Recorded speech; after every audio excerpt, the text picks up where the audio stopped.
December 10th, 1953. A soldier, a man who commands other men in battle, is awarded the most prestigious peace prize, the Nobel. Why would a military man be awarded a peace prize? The man is George C. Marshall, professional soldier, five-star general, and leader of 10 million Americans in the ground and air forces from 1939 to 1945. The answer is simple. If not for Marshall's leadership in keeping the Allied coalition together and in mobilizing and organizing America for war, the totalitarian powers might have ruled our planet. If not for his efforts through the Marshall Plan to restore peace to the battered villages and cities of both friends and former enemies, poverty, despair, and continued violence would have made our victory hollow. George C. Marshall was indeed worthy of the Nobel Peace Prize.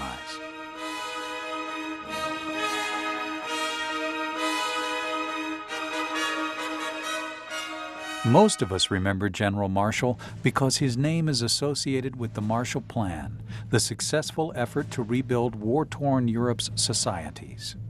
But this is far from the whole story.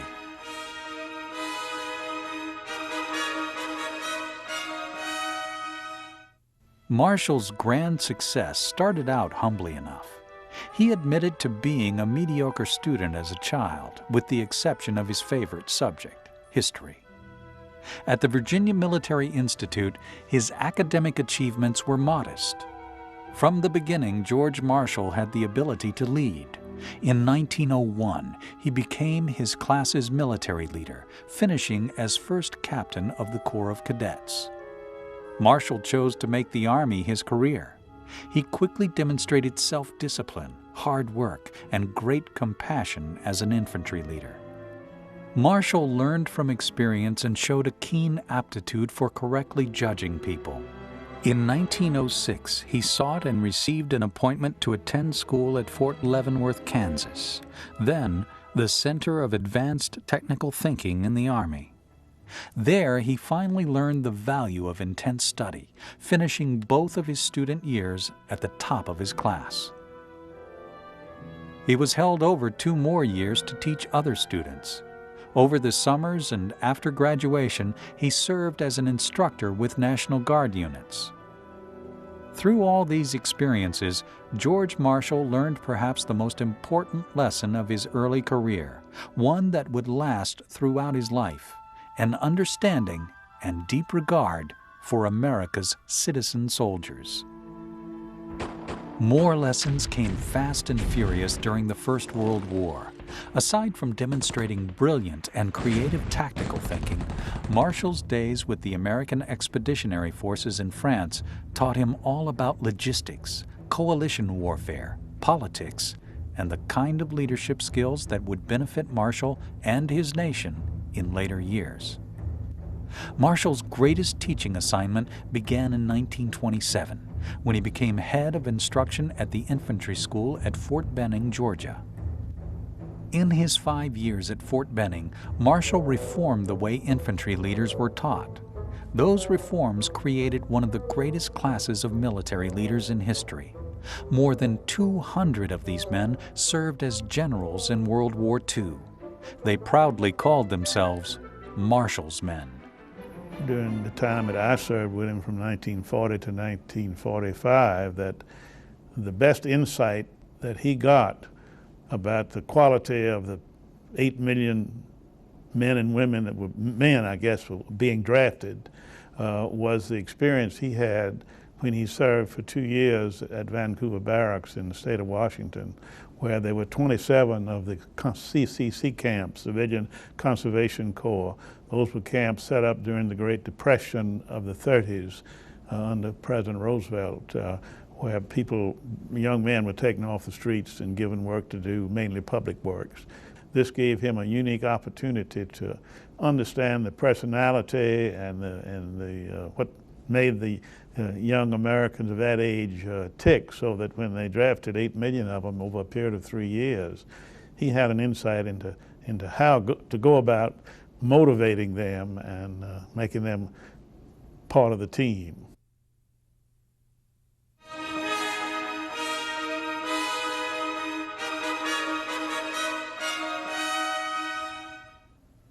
By the early 1930s, Army Chief of Staff Douglas MacArthur said of Marshall, "He has no superior among infantry colonels." Brought to the War Department in Washington in 1938 as a one-star general to be head of the War Plans Division, Marshall soon became Deputy Chief of Staff. His personality and understanding attracted President Franklin D. Roosevelt's attention, and in 1939 he named Marshall as his new Army Chief of Staff, a 4-star rank. By 1940, Marshall developed the first peacetime draft in history, which became a valuable tool for building a powerful American army as the war began to spread across Europe. By this time, Marshall had achieved a career that was distinguished and well respected. But George Marshall had no way of knowing that all his prior experiences served only as preparation for the monumental tasks that lie ahead.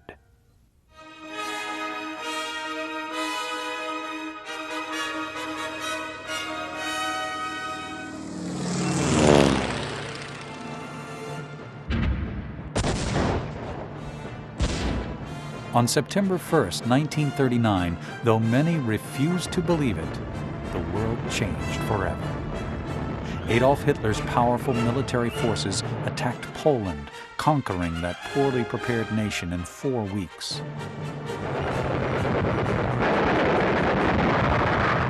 The fighting was the most destructive in human history. 55 million people were killed in nearly every part of the globe. The war was fought in dank jungles, in the sea and in the skies, in battlefields and laboratories and factories, and in the offices of General George C. Marshall. World War II was fought by coalitions, not just of different nations, but also of American air and ground forces, Army and Navy forces, military and civilian forces. By showing a unique understanding of warfare, of the workings of American society, and the needs of our allies, George Marshall kept these coalitions operating successfully. He found ways to include nearly every element of American society into that successful formula. In fact, in the middle of the conflict, President Roosevelt told Marshall, "I feel that I could not sleep at night with you out of the country." His colleagues and subordinates strove to meet his expectations. He, in turn, was loyal to them. Who else could have dealt with such a diverse group of leaders such as Eisenhower, Patton, MacArthur, Bradley, Churchill, Stalin, and de Gaulle? Churchill called Marshall the organizer of the Allied victory in World War II. Secretary of War Henry Stimson said to Marshall on VE Day, "I have seen a great many soldiers in my lifetime, and you, sir, are the finest soldier I have ever known."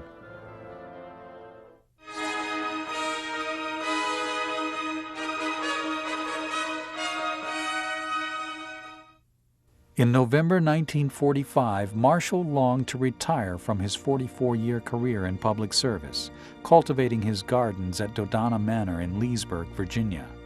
But his stature as soldier and statesman was too valuable to the nation.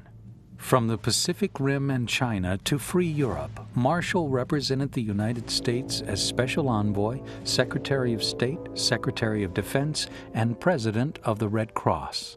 Well, he just had this overpowering sense of patriotism and duty and obligation to his country that is really unique in our history, I think. On June 5, 1947, Marshall proposed a radical plan in a Harvard University address that was not universally accepted in post-war America. It was a speech and a plan that, despite all his previous success, defined George C. Marshall as a great American hero. In his speech, Marshall said, It is logical that the United States should do whatever it is able to do to assist in the return of normal economic health in the world, without which there can be no political stability and no assured peace. Our policy is directed not against any country or doctrine, but against hunger, poverty, desperation, and chaos.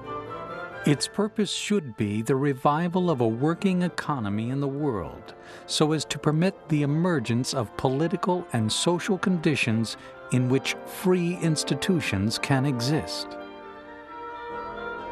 Marshall believed it was in the best interest of the United States and democracy itself to rebuild Europe by providing machines, factories, and houses to the 16 participating nations. Marshall's speech and subsequent efforts impressed foreign leaders such as Bevin of Britain and Bidault of France. These leaders, in turn, provided more resources and cooperation, laying the foundation of a relationship that to this day continues to foster freedom and economic stability across the world. The cost of the four-year program ran up to $13 billion, a full 3% of the gross national product. With a skeptical Republican Congress in place and a Democratic president whose popularity had become diminished, the job of passing this costly legislation was daunting. Within its own resources, Europe cannot achieve, within a reasonable time, economic stability. The solution would be much easier, of course, if all the nations of Europe were cooperating, but they are not. Far from cooperating, the Soviet Union and the Communist parties have proclaimed their determined opposition to a plan for European economic recovery. It is a difficult program, and you know far better than I do the political difficulties involved in this program. But there's no doubt whatever in my mind that if we decide to do this thing, we can do it successfully. And there's also no doubt in my mind that the whole world hangs in the balance. The United States is the only After campaigning relentlessly for the plan, Marshall's unquestioned trustworthiness won over even the most skeptical of senators and congressmen, including Foreign Relations Committee Chairman Arthur Vandenberg. Soon, the Marshall Plan was born. Once implemented, the Marshall Plan was a brilliant success. The new construction, food, and materials inspired renewed hope and began the process of creating the common market and the European Union. Perhaps the greatest foreign policy success in American history, today the grandchildren of the Marshall Plan live in a new, prosperous, and democratic Europe, politically allied and trading with America. The Nobel Prize Committee in 1953 showed appreciation for the great value of the Marshall Plan when they awarded the prestigious honor to George Marshall. In accepting his prize, Marshall said, "There has been considerable comment over the awarding of the Nobel Peace Prize to a soldier. I am afraid this does not seem as remarkable to me as it quite evidently appears to others. The cost of war in human lives is constantly spread before me, written neatly in many ledgers whose columns are gravestones. I am deeply moved to find some means or method of avoiding another calamity of war."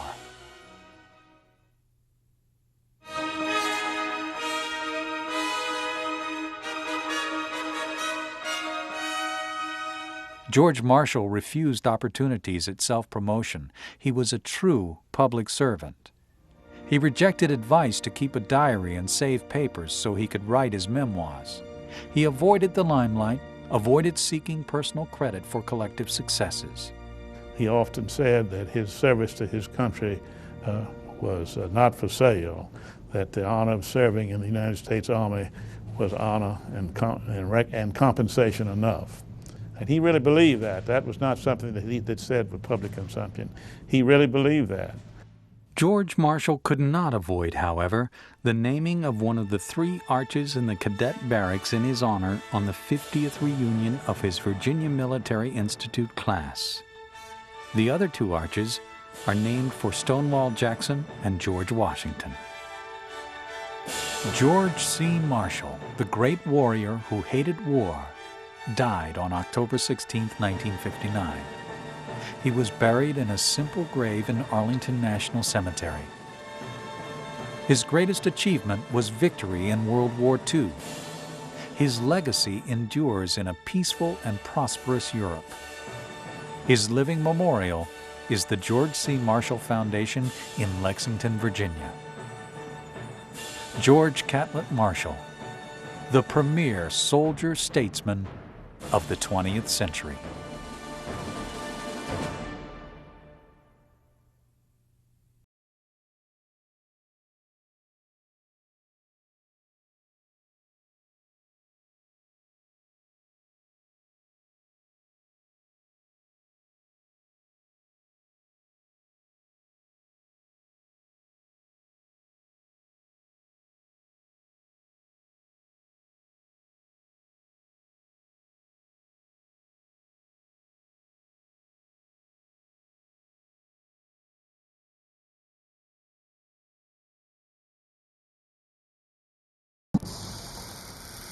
Mark 5,